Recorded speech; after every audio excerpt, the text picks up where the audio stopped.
আমি আস্তে করে বললাম, ভাইয়া, আমি একটা কথা বলবো, তুমি রাগ করো না। ভাইয়া চোখ তুলে আমার দিকে তাকালো। আমি একটু থেমে নিয়ে বললাম, ভাবির বয়স এখনও খুব কম, সে হয়তো বুঝে না কিভাবে স্বামী স্ত্রীর সম্পর্ক চলে। তুমি হয়তো নিজের ভালোবাসার জায়গা থেকে ওকে বড় করতে চাও, কিন্তু এই বয়সে কেউ এমন কঠিন নিয়মে চলতে পারে না। ভাবি মুখ তুলে তাকালো, চোখে বিস্ময়। ভাইয়া কিছু বলল না, চুপচাপ শুনল। তুমি যা চাও সেটা হয়তো ভুল নয়, আমি আবার বললাম, কিন্তু সেটা বুঝিয়ে বলার দায়িত্বও তোমার। জ্বলে ভয় দেখিয়ে কেউ কখনোই ভালো শিখতে পারে না, বরং সেই শুধু ভয় পায়, আর সেই ভয় থেকে আসে দূরত্ব, ভুল বোঝাবুঝি। আমি বলতে বলতে একটু থেমে গেলাম। ভাইয়া হঠাৎ উঠে দাঁড়াল, জানালার পাশে গিয়ে দাঁড়িয়ে রইল। কিছুক্ষণ পর হঠাৎ বলল, তুই তো ছোটই ছিলিস সব সময়, কবে এত বড় বড় হয়ে গেলি যে আমাকে উপদেশ দিচ্ছিস? কণ্ঠে ছিল অভিমান নয়, এক ধরনের মেনে নেওয়া। আমি এগিয়ে গিয়ে ভাইয়ার কাঁধে হাত রাখলাম। আমি তো তোমার ছোটেই তাই বলছি, কারণ তুমি যে কষ্ট পাচ্ছ সেটা আমিও সহ্য করতে পারছি না। বন্ধুরা, আজকের এই গল্পটি আরও স্পেশাল, না দেখলে খুব মিস করবেন। আর দয়া করে গল্পটি ভালো লাগলে ভিডিওটি লাইক, কমেন্ট, শেয়ার ও চ্যানেলটি সাবস্ক্রাইব করে দেন। ভাইয়ার বিয়ে ঠিক হবার পর থেকে বাসার পরিবেশ একেবারে বদলে গেল। মা বাবা খুশিতে ডুবে থাকলেও আমার মনে একটা অদ্ভুত অস্বস্তি কাজ করছিল। ভাইয়ার বুসাজু মাত্র 5 বছরের মেয়ে, নিজের কথাবার্তে খুবই কম, হাসিটাও যেন ভয়ে আটকে থাকে ঠোঁটের কোণে। প্রথম দিন থেকেই আমি লক্ষ্য করছিলাম সে কথা কম বলে, মাথা নিচু করে থাকে সবসময়। তার বয়স নিয়ে আমি প্রশ্ন তুলেছিলাম, কিন্তু পরিবার বলেছিল বউয়ের বয়স ছোট হলে তবেই সহজে গড়াগড়ি হয়ে যাবে, সংসারও। আমি কিছু বলিনি তখন, কিন্তু মনটা কেমন করে উঠেছিল। বিয়ের 3 দিন পর প্রথম রাতে আমি আমার ঘরে শুয়েছিলাম। হঠাৎ রাত 1টার দিকে চাপা এক ধরনের আওয়াজ পেলাম, যেন কারো কণ্ঠরুদ্ধ কান্না, বা কিছু একটা ঠেকিয়ে রাখা হচ্ছে। আমি উঠেই বারান্দায় গেলাম। পাশের ঘরে আলো নিভানো, কিন্তু দরজার ফাঁক দিয়ে আলো এসে পড়ছিল। কানে আসছিল ফিসফিস করা শব্দ। ভাবলাম, নতুন বিয়ে হয়েছে, এমন তো হতেই পারে, নিজেকে বোঝালাম। কিন্তু প্রতিদিন প্রতি রাত একই আওয়াজ। প্রতিদিন রাত 1টা থেকে 2টোর মাঝামাঝি সময় একটা চাপার শব্দ হতো, কখনো কান্নার মতো, কখনো ফিসফিস করে ঝগড়ার মতো, আবার কখনো দমবন্ধ হয়ে আসা নিঃশ্বাসের মতো। এক রাতে ঠিক করলাম দরজার পাশে চুপ করে দাঁড়িয়ে থাকব। সেই রাতেও ঠিক একই সময় শব্দটা শুরু হলো। তোমার কিছু শিকার দরকার আছে কি? এটা আমার ভাইয়ার গলা, তবে খুব কঠিন, রাগ্গী শোনাচ্ছিল। আরেকটা গলা, খুব নিচু, কাপা কাপা, আমি তো চেষ্টা করছি ভাইয়া। আমি চমকে উঠলাম। ভাইও কি ভাইয়াকে ভাই বলছে? আমি আর দাঁড়াতে পারিনি, দরজা খুলে হঠাৎ করেই কাঁপলাম, যেন কিছুই জানি না। ভাইয়া দরজা খুলে মাথা বের করল, চেহারা একেবারে লাল, কপালে ঘাম। ঘুমাওনি এখনো? পিপাসা পেয়েছিল, পানি কেতে উঠেছিলাম। গো হুম, ভালো করে ঘুমাও, তোদের পরীক্ষার সময় এটা না করলে হয় না। গিয়ে আমি চলে আসলাম। কিন্তু রাতটা কেটে গেল অস্থিরতায়। রোজ রাতেই একই সময়, একই চাপা শব্দ, একই শ্বাসরুদ্ধ ফিসফিস। প্রথম কয়েকদিন নিজেকে বোঝানোর চেষ্টা করেছি, নতুন বিয়ে হয়েছে, কিছুটা অস্বস্তি হতেই পারে। কিন্তু ধীরে ধীরে শব্দগুলো কেবল অস্বস্তি নয়, ভয়ের মতো লাগতে শুরু করেছে। ভাবির কণ্ঠ যেন প্রতিদিন আরও বেশি কাঁপছে, আর ভাইয়ার কণ্ঠ হয়ে উঠছে কঠিন, চাপার আগে ভরা। চতুর্থ রাতে আমি আর নিজেকে ধরে রাখতে পারলাম না। আমার ঘরের দরজা খুলে সোজা বারান্দায় গেলাম। অন্ধকারে দাঁড়িয়ে নিঃশ্বাস আটকিয়ে চোখ রেখেছিলাম ভাইয়ার ঘরের দরজার ফাঁকে। দরজাটা একটু খোলা ছিল। মনে হলো ওরা হয়তো জানে না কেউ দেখছে। ঘরের ভেতরের দৃশ্য দেখে আমি স্তব্ধ হয়ে গেলাম। ভাবি মাটিতে বসে, চোখে পানি, পরনে সাদা একটা পাতলা কাপড়, মুখ লাল হয়ে গেছে, যেন কান্না করতে করতে গাল দুটো ফেটে গেছে। ভাইয়া দাঁড়িয়ে, তার হাতে কিছু, মুখ গম্ভীর।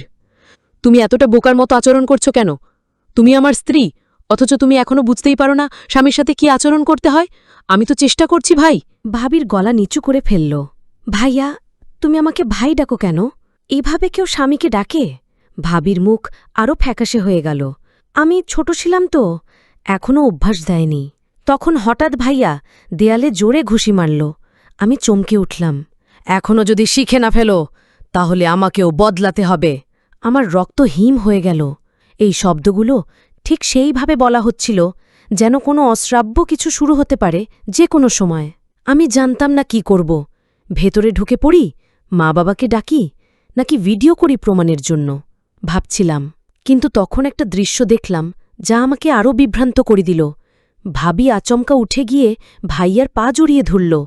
খুব নিচু স্বরে কিছু বলছিল, আমাকে ক্ষমা করে দাও। তবে দেখে মনে হচ্ছিল ভয়, রনোয়ায় আর অসহায়ত্বের এক অদ্ভুত মিশ্রণ। ভাইয়া তাকে তুলে দাঁড় করাল। মুহূর্তেই গলা নরম করে বলল, তুমি জানো না আমি তোমাকে কতটা ভালোবাসি, কিন্তু তুমি আমাকে বাধ্য করো রেগে যেতে। আমি যেন এক সেকেন্ডে আর একটা মানুষকে দেখতে পেলাম। এই সেই ভাইয়া যে সারা জীবন আমার রোল মডেল ছিল। এত ভালোবাসার কথা বলেই এখন এমন আচরণ। ভাবি কিছু না বলে মাথা নিচু করে রইল। সে হয়তো অধ্যস্ত হয়ে যাচ্ছে নাকি হার মানছে, আমি জানি না ঠিক কি হচ্ছিল ও ঘরে। তবে এখন আমি সম্পূর্ণ নিশ্চিত ওদের সম্পর্কটা কিছুতেই স্বাভাবিক নয়। আমি জানতাম না সেই রাতে আমি কি দেখেছি। একটা ভালোবাসার নামের মোড়কে কি চলছিল নির্যাতন, নাকি সেটা ছিল ভাইয়ার নিজের ভেতরের ভাঙনের বহিঃপ্রকাশ। পরদিন সকালে মুখে কিছু বলিনি কারো সঙ্গে। ভাবি জিজ্ঞেস করলেন, রাতে ঘুম হয়েছিল? আমি শুধু মাথা নাড়ালাম। ভাবির চোখে ঘুমহীনতা স্পষ্ট, চোখের নিচে হালকা ফোলা, চুল এলোমেলো, কণ্ঠ নিচু। আপা, নাস্তা খাবেন? তার কণ্ঠে কোনো অভিযোগ নেই, নেই কোনো আকুলতা, যেন সে নিজের অবস্থান মেনেই নিয়েছে। আমি জানতাম একটা শব্দ বললেই হয়তো কিছু বদলাবে। মা বাবাকে জানালে বা ভাবির পরিবারের কাছে বিষয়টা তুললে ভাইয়ার অবস্থা কঠিন হয়ে যাবে। কিন্তু আমি পারলাম না। আমি কাউকে কিছু বললাম না, কারণ আমি জানতাম ভাইয়া কেমন। ছোটবেলা থেকে সংসারের দায়িত্ব নিজের কাঁধে নিয়েছে, নিজের শখ, নিজের সময় অল বিসর্জন দিয়ে কেবল আমাদের ভালো রাখার জন্য লড়েছে। আজ যদি তার বিরুদ্ধে মুখ খুলি, তাহলে সেটা কি বিশ্বাসঘাতকতা হবে না? আমি নিজের মনে হাজারটা প্রশ্নে ভেসে যাচ্ছিলাম। ভাবি যেন দূর থেকে আমার চিন্তা পড়ে ফেল। এক দুপুরে রান্নাঘরে আমি একা বসেছিলাম। ভাবি আস্তে করে পাশে বসল। আপা, আমি চমকে তাকালাম। আপনি কিছু দেখেছেন? আমার মুখ শুকিয়ে গেল।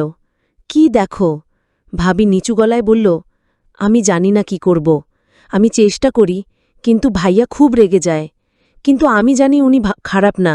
উনি শুধু চায় আমি যেন ওনার মতো হই। কি? এই কথা শুনে আমি আর চুপ থাকতে পারলাম না। কি মানে ওনার মতো হও? তুমি কি ভয় পাও ওকে? ভাবি আমার চোখে চোখ রেখে বলল, ভয় পাই, আবার পাই না। উনি রেগে গেলে খুব খারাপ লাগলেও পরে আবার মাফ চান। আমি জানি না, হয়তো ভালো বোনা গিয়ে আমার ভিতরটা কেঁপে উঠল। এই মেয়ে এখনও মনে করে ওর ভুল ভাইয়ার না। আমার ভাইয়া যে এখন একটা অদ্ভুত মানুষ হয়ে উঠছে, আমি সেটা স্বীকার করতেও ভয় পাচ্ছিলাম না। কিন্তু এটাও ঠিক, তার এই রূপটা আমি সহ্য করতে পারছিলাম না, কারণ আমি তাকে জানতাম ভিন্ন একজন মানুষ হিসেবে। সেদিন রাতে প্রথমবার ভাইয়ার ঘরের দরজার ফাঁকে নয়, আমি নিজেই গেলাম ও ঘরের সামনে দাঁড়িয়ে। ভেতর থেকে আসা তীব্র গলা, তুমি শিখবে না, আমি কিভাবে বোঝাই। আমি কাঁপা হাতে দরজায় টোকা দিলাম। দরজাটা ধীরে খুলে গেল। ভাইয়া চোখ বড় করে তাকিয়ে থাকল। তুই এখানে? আমি তাকালাম ওর চোখে। সেখানে রাগ নয়, একরাশ লজ্জা। আমি আস্তে করে বললাম, তুমি ঠিক আছো ভাইয়া? ওর মুখটা নরম হয়ে গেল। হঠাৎ করে সে বসে পড়ল।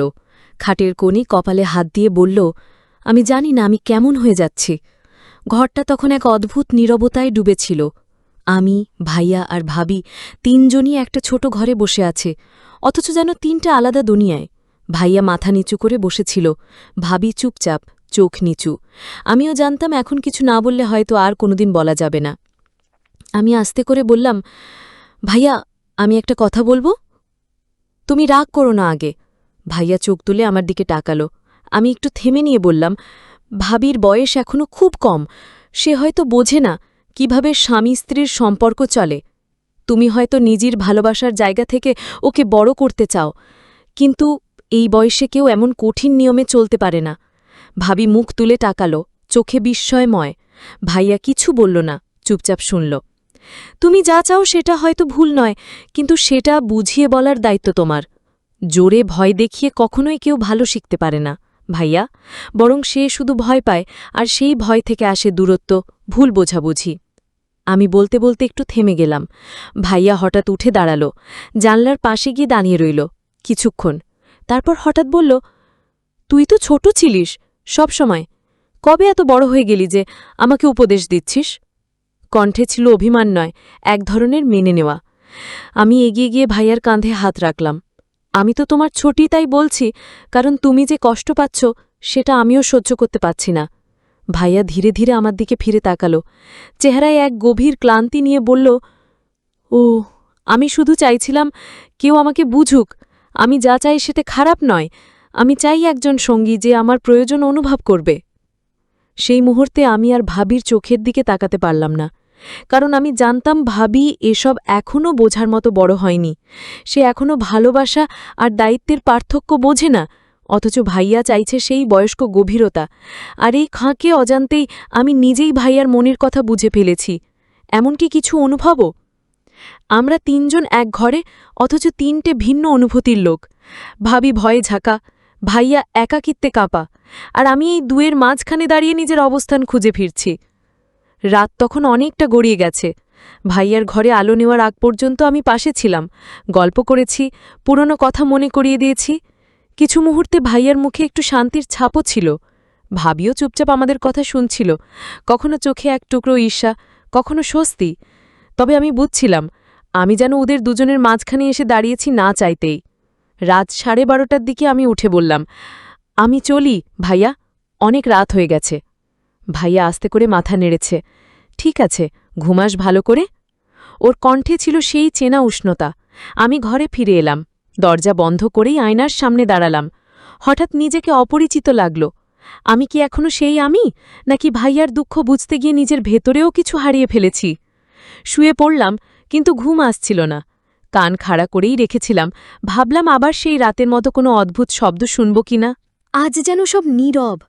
আকাশে হালকা চাঁদ উঠেছে, জানালার ফাঁক দিয়ে তার আলো ঘরে ঢুকছে। ঠিক তখনই ফোনে একটা মেসেজ এলো, ভাইয়ার নাম্বার থেকে।